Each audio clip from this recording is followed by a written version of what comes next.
जमलेल्या माझ्या तमाम हिंदू बांधवांनो, भगिनींनो आणि मातांनो, ज्या वेळेला उभं राहायची वेळ येईल त्यावेळेला बसू नका. कारण आता राम जेठमलानी ह्याने जे प्रकार सांगितले भ्रष्टाचाराचे, त्यामुळे आज ना उद्या तुम्हाला असं उभं राहावं लागणार आहे आणि ती वेळ काही दूर नाही आहे. पण नेमकं त्याच वेळेला खाली बसाल. ठीक आहे, जरा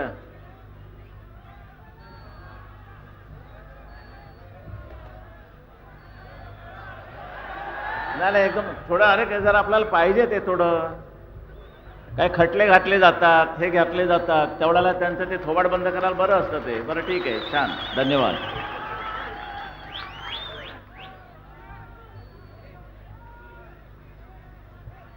राम जेठमलानी मुंबईत आले होते आणि त्यांनी मला फोन केला. म्हटलं नुसता फोन करू नका, लोकांना कळू द्या तुमचं आणि आमचं नातं आहे आणि शिवतीर्थावरती तुम्हाला यावं लागेल आणि परखड विचार तुम्हाला मांडावे लागतील आणि त्याप्रमाणे त्यांनी येऊन देशात कसा भ्रष्टाचार चाललेला आहे, दुसरं काही कामच नाही. काल एक गंमत म्हणून झाली, आमचे पत्रकार सुंदर झाली, चांगले प्रश्न विचारले. त्यामध्ये एक खास प्रश्न विचारला म्हणजे खाजगीकरणाबद्दल तुमचं काय मत आहे.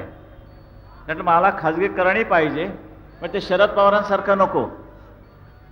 त्यांचं खाजगीकरण म्हणजे जिथे खाजवतील तिथून पैसे काढतात असलं खाजगीकरण मला नको. देशाच्या हिताचं जे काही असेल, महाराष्ट्राच्या हिताचं जे काही असेल, लोकांच्या हिताचं जे काही असेल ते जरूर केलंच पाहिजे आणि आम्ही करणार. आणखीन एक चांगली बातमी म्हणजे काल वाचलीच असाल, त्याचे एक सामंत तिकडे आलेले आहेत पुढे. ज्या माणसाने एकलव्यासारखी लढाई दिलेली आहे, तुमची एक केस कोर्टामध्ये नुसती पडून आहे आणि ती म्हणजे मशिदीवरचे लाऊडस्पीकर. हे केव्हा खाली उतरवायचे. हायकोर्टाने कलकत्त्याच्या निर्णय देऊन टाकलेला की उतरवा, पहिल्यांदा खाली उतरवा. त्याने उतरवले. पण भयानक बातमी आहे, हे करत असताना दुसरी येऊन ठेपली, थडकली. आणि ती बातमी अशी, पत्रकारांच्या माहितीसाठी सांगतो की ज्या आमच्या महाराष्ट्र सरकारची सुनता झालेली आहे त्यांनी नवीन फतवा काढलेला आहे आणि तो फतवा असा आहे, शरम वाटते की मशिदीमध्ये किती इमाम आहेत, मशिदीमध्ये देवळात किती बडवे आहेत ते नव्हे बरं, तर त्या मशिदीमध्ये किती इमाम आहेत त्यांना जर पेन्शन द्यायचं झालंच तर किती आकडा येईल असा फतवा त्यांनी चॅरिटी कमिशनरकडे पाठवलेला आहे. चॅरिटी कमिशनर, लिहून घ्या, चॅरिटी कमिशनरकडे हा फतवा आलेला आहे की सगळ्या मशिदीमध्ये एकूण किती इमाम आहेत आणि असलेच तर त्यांना पेन्शन द्यायचं झालं तर किती पैसा खर्च करता येईल याची माहिती त्यांनी मागवलेली आहे महाराष्ट्र सरकारनं. या शरद पवाराला शरम वाटत नाही. आणि तुम्ही तरी कसे मुरदाडासारखे बसणार आहात. कोणत्याही परिस्थितीमध्ये या वेळेला काँग्रेसला निदान महाराष्ट्रामध्ये गाडायचीच. पण हे करत असताना किती जणांनी आपली ओळखपत्र काढली तेवढं सांगा मला. हात वर करा. आम्ही सगळ्यांनी नाही उगीच करायचं म्हणून करू नका हो. खरंच फोटो काढलेत. हा काय, नाही तर निर्णय जर वाकडा गेला, उलटा गेला तर चेहरे मात्र फोटो काढण्यासारखे होतील. प्रत्येक कडवट हिंदूवाद्यानं आपले फोटो काढलेच पाहिजे. तिकडे त्यांच्या रांका सुरू झालेल्या आहेत. कालच मला वाटतं आमच्या शिवसैनिकांनी एक बांगलादेशची मुसलमान पकडून दिली. नागपाड्याला जवळजवळ नाही म्हटलं तरी कमीत कमी 450 मुसलमानानं बांगलादेशचे पासपोर्ट दाखवून ओळखपत्र काढली. बोला आता ह्या कर्माला काय करायचंय मला काही कळत नाही. बरं संतापून, नुसतं संतापून काय उपयोग आहे. हा संताप आता बाहेर पडण्याची वेळ आलेली आहे. मी म्हणतो जर ह्या निवडणुका सुखासुखी पार पडल्या तर ठीक, नाहीतर ह्या देशामध्ये यादवी युद्ध टाळता येणार नाही आणि ते होणारच. भयानक यादवी युद्ध होणार आहे. फार मोठा रक्तपात होणार आहे.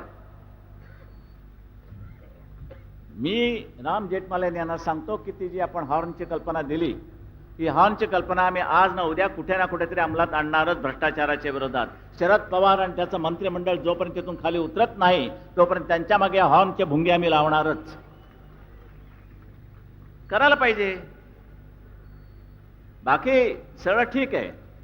इतकं काही चाललेलं आहे. जावयाला कसं मिळेल काम.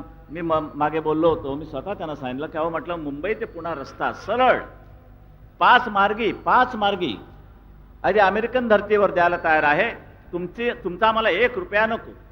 फक्त तुम्ही होकार द्या, परवानगी द्या आणि आम्ही बघा करतो की नाही. नाही म्हणे माणूस कोण आहे. म्हटलं माणसाची काय गरज आहे तुम्हाला? म्हणजे माझा पाठिंबा पाहिजे ह्या माणसाला.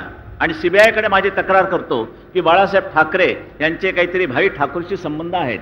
काय गरज आहे तुम्हाला? पुरावा असेल ना द्या की.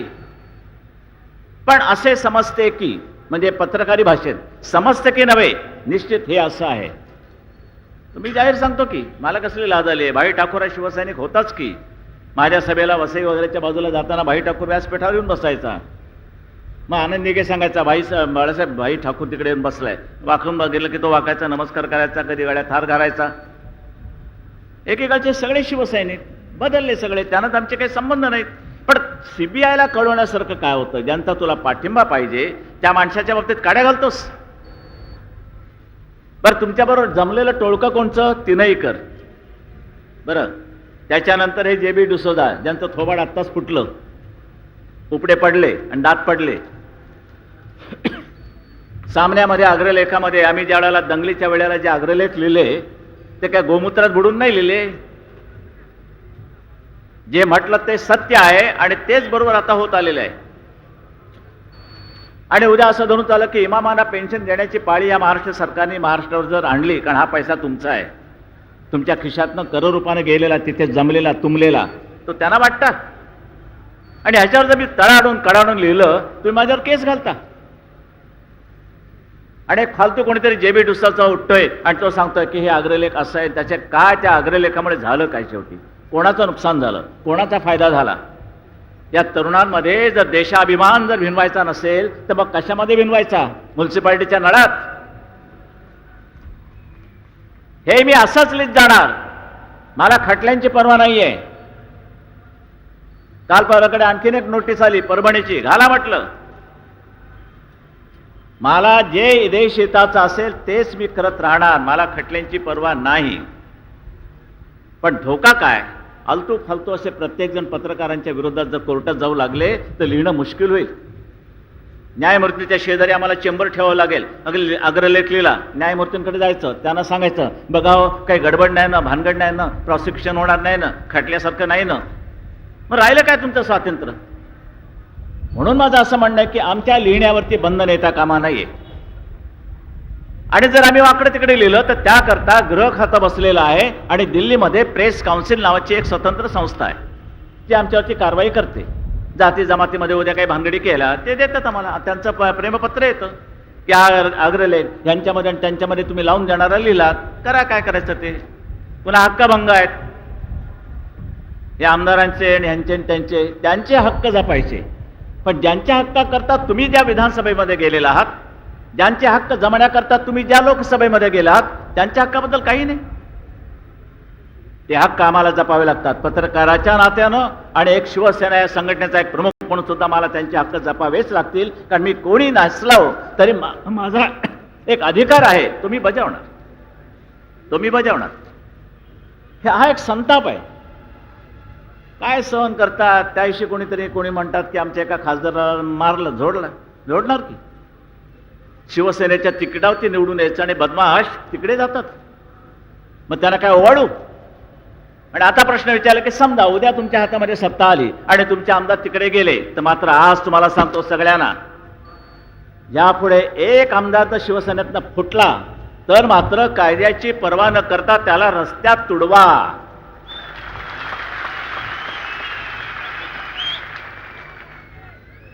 बरं, आणि महिलांनी ते एक चांगलं काम बजवावं. जाम काय अगदी काळं वेळं अगदी वाटतं ते त्याच्या अगदी अंगावरती नाचला तरी चालेल, पण ह्या भडव्यांना अशीच शिक्षा झाली पाहिजे. करणार की नाही? निवडून आल्यानं धडा शिकवणार की नाही? जर आरामखोरी केली तर समजलं ना? हे करायला पाहिजे. मी लोकशाही फालतू लोकशाही मानत नाही. ही लोकशाही नव्हे की ज्या जनतेनं विश्वासानं शिवसेनेचा म्हणून तुम्हाला निवडून दिल्यानंतर तुम्ही तिकडे जाता पैशा करता. सरकार आलं होतं की शिवसेनेचं सरकार आलं होतं, पण शिवसेनेचा मुख्यमंत्री होता कामा नये म्हणून दुष्टाने, आणि विशेष करून जे शरद जोशी आहेत ना, जे शेतकऱ्यांचा नेहमी पोळका येतो त्यांना, पण शेतकऱ्याला विचारत नाही, संपूर्ण बट्ट्याबोळ केलेल्या शेतकऱ्यांचा, त्या माणसानं पहिली त्याची माणसं शरद पवारांच्या इकडे गेली. नंतर मग जनता दलवाले गेले. जनता दल तर आता फुटलंच आहे, बाकडं तिकडं वगैरे असं.